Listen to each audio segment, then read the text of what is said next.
In terms of driving dynamics, driving and steering behavior are as decisive as comfort. And since driving comfort will become even more important in the future, we're currently developing a new controlled chassis, which we brought along in this vehicle. As a comparison, we also brought a regular production vehicle with a normal adaptive chassis. We created some driving footage that will show the difference between these two very impressively.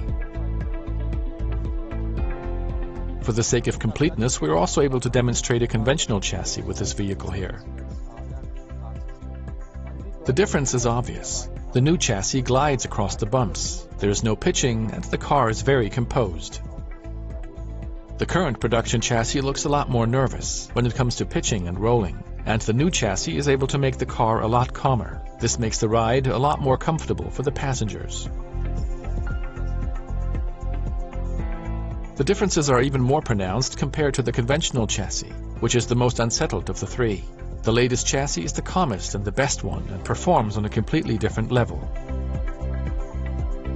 The differences between the three chassis have become very clear, and that's something that we and our customers can look forward to, particularly in future when the car will become more autonomous and customers may want to read a book or something like that. They can look forward to a very comfortable ride. And the great thing about the new chassis is not only improved comfort, but also improved dynamics. We are able to reduce rolling. The car responds more quickly to steering inputs. It handles more precisely, and that improves driving fun. Now that we have dealt with the chassis, we're now moving on to the steering system, which is the main connection between driver and car, and is not only important when it comes to steering feedback, but also in terms of the car's driving behavior. We developed a new steering system which is featured in this car. As you said, this car has the new steering system, whose software gives us a lot more opportunities to influence steering properties in such a way that we can respond to requirements with regard to certain car models or customer preferences.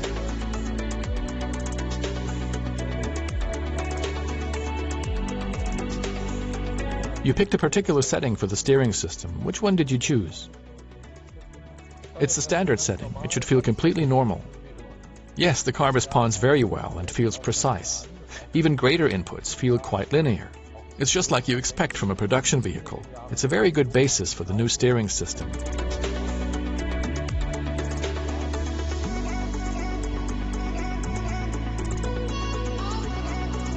It feels very much like a production car.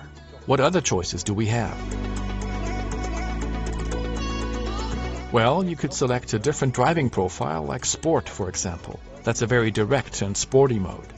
In this case, we made software adjustments, which shows that software is becoming an increasingly important part of our work. And here we have implemented a very direct setting.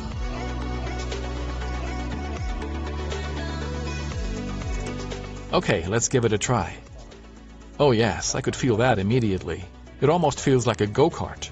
It's super direct. It only needs very small inputs, but the car responds well, too. And when I go faster, the steering becomes less direct, meaning we're going back to a more normal steering response. It feels very stable, even with greater inputs. The steering bandwidth is quite impressive.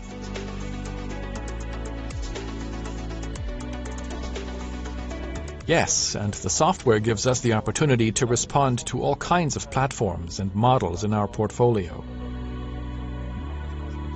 This also opens opportunities in optimizing driver assistance systems.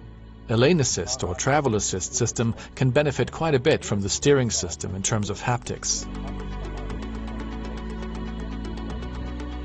As with the steering system and the chassis earlier, we're seeing a lot of potential, but what these systems look like in detail and when they go into production cannot be revealed at this time.